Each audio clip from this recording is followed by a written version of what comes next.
बात करेंगे बीकानेर जिले के कुलाय तहसील के गडियाला गांव में स्थित नंदन वन गौशाला के 13वां स्थापना दिवस पर ब्रह्मलीन गौ सेवा संत पद्माराम कुलरिया की मूर्ति का अनावरण किया गया है। इस अवसर पर गौ सेवी ब्रह्मलीन संत पद्माराम कुलरिया परिवार के संत पद्माराम की धर्मपत्नी हरपारी देवी, उकमाराम कुलरिया, गणेश कुलरिया, कानाराम कुलरिया, शंकर कुलरिया, धर्मचंद कुलरिया, सुरेश कुलरिया मौजूद रहे। वहीं संत पद्माराम के पुत्र कानाराम कुलरिया, शंकर कुलरिया, धर्मचंद कुलरिया ने 11 लाख रुपए की राशि भेंट की है। हमारे संवाददाता के सिंह ने नंदन वन गौशाला में गौसेवी संत पद्माराम कुलरिया की मूर्ति स्थल पर पहुंचकर जायजा लिया और कुलरिया परिवार के लोगों से खास बातचीत की।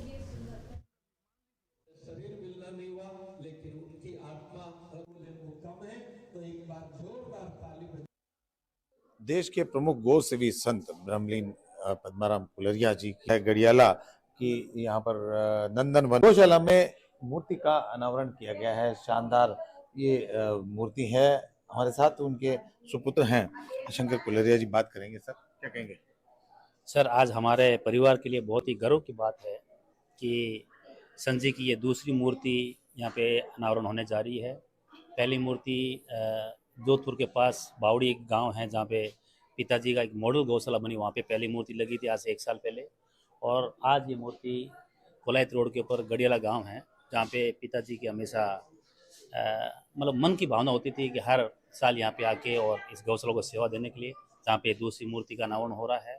अभी उनसे बड़ा एक सवाल है कि जहाँ लोग बड़े बड़े लोग चौराहों पर मूर्तियां लगाते हैं, अनेकों ऑडिटोरियम्स में मूर्तियां लगाते हुए देखे जाते हैं, मॉल्स में लगाते हैं, उनमें एक बड़ी सोच कहा जाए तो ये बहुत बड़ी सोच है कि गौशाला में नहीं, इनमें पिताजी का जो स्पेशल प्रेम था गायों के लिए, तो पिताजी का नाम ही गौ सेवी संत पद्माराम जी थे। तो आप जहाँ पे भी जिस गौशाला में आप जाओगे ना, तो वहाँ पिताजी की फोटो मिल जाएगी, पिताजी का नाम मिल जाएगा, पिताजी की सेवा मिल जाएगी।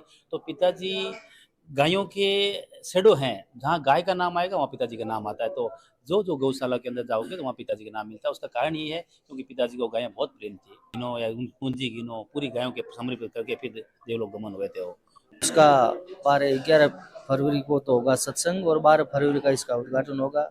तो सभी गणमान्य महापुरुष संत पधारेंगे, उनमें आप सभी पधारना। के साथ में रहो ना, तो गायों का गौशाला, गायों के बीच में उनको रहना बहुत पसंद है। और आज एक मूर्ति के साथ में वो गौशाला में ही बस जा रहे हैं।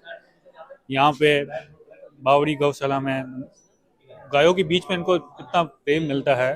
अभी उनके साथ में महाराज जी का इतना प्रेम है तो हमें इतना अच्छा लग रहा है उनको देख के। आज यहाँ पे इनकी मूर्ति के सामने हमको पूरी सारी यादें हमारे पास वापस आ रही है। इस काम भाव से गायों को, गौ माता को एक अनुराग से प्रेम किया। साथ हैं यहाँ के महाराज जी, बात करते हैं। बताएं सर। जब से गौशाला शुरू हुई है, पूज्य संत ब्रह्मलीन गोस्वामी पद्माराम जी कुलरिया के छत्र छाया में आज तक चलते रहे हैं। और जिस द्वार के अंदर खड़े हैं, ये मुख्य द्वार भी उन्हीं के बनवाया हुआ है, जिनमें मूर्ति लगी हुई है। और हृदय से इच्छा थी कि आपकी उपस्थिति इस रूप में भी यहाँ पर रहे। धर्म जी, अभी जो आज मूर्ति लगी पिताजी की, हमको खुशी हो रही है कि जो यहाँ गौशाला है एंट्री करे, एग्जिट करे, तो पिताजी को देखें और पिताजी देख के पिताजी बारे सोचे भाई इनकी मूर्ति यहाँ क्यों लगी है, किसके लिए लगी है। तो इसके लिए वो लोग 2 मिनट के लिए सोचें तो उनको हो सकता है 100 लोगों में 2 लोग, 5 लोग, 10 लोग वो इसके प्रति पॉजिटिव सोच के वो लोग पॉजिटिव बात करें इसके लिए। और महाराज जी की जो गौशाला है वो गौशाला प्योरली डैमेज गायों की गौशाला है।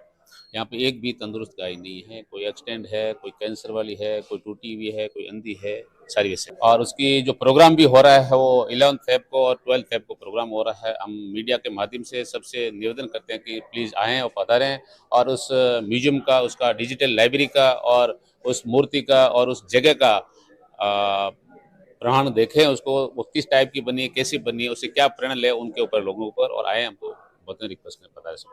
देखिए शानदार तरह की यहाँ पर जो संत जी की बहुत ही शानदार मूर्ति है और जो कि नंदन वन यानी इस गौशाला में, जो गडियाला की गौशाला है कोलायत से पास में, वहाँ पर लगी है। एक तरह से लोगों के लिए प्रेरणा स्रोत है। के सिंह।